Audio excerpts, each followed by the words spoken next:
So Damn Lucky. The Lucky O'Toole Vegas Adventure Series, Book 3. By Deborah Coonts. Narrated for you by Patricia Santomasso.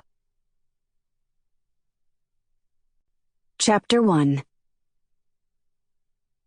Some things in life are best savored alone. Sex is not one of them. This happy thought occurred to me while piloting a borrowed Ferrari and staring at the smiling couples filling the sidewalks along the Las Vegas Strip. Walking hand in hand, they were living, breathing reminders of the sorry state of my own love life. "Lady, watch out!" I heard the shout in the nick of time. Slamming on the brakes, I narrowly avoided sliding the front end of the Ferrari under a tour bus. A sea of Japanese faces appeared like moons in the back window, peering down at me. Then cameras blocked the faces, flashbulbs popping as I shrugged and waved while trying to appear unruffled. The young man who had shouted stepped over to the car and peered through the open roof, like a judge eyeing the accused. "Are you okay?" he asked. His face flushed, his eyes glassy. He looked like he was still recovering from last night's party, or getting a head start on the next one. "Thanks to you," I said as I restarted the car, which had stalled. "I know better than to think about sex while doing something potentially life-threatening. What was I thinking?" I cringed as the words popped out of my mouth. Even I couldn't believe I'd said that.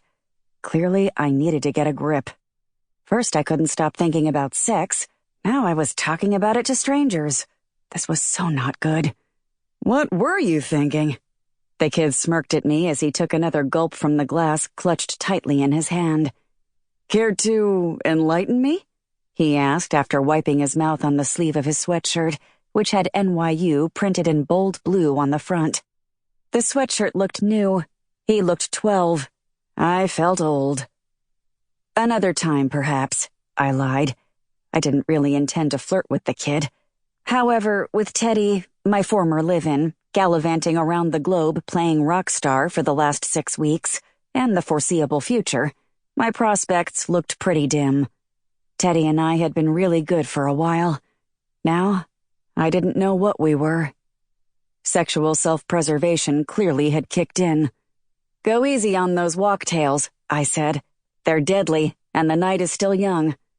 It was a blatant attempt to steer the conversation away from the current topic. "Walktail?" "That drink in your hand. Small enough to take with you, but potent enough to leave you puking in the gutter." The kid's face grew serious as he held up the brew for inspection, looking at it with a newfound respect. "Sample complete. Ready to continue?"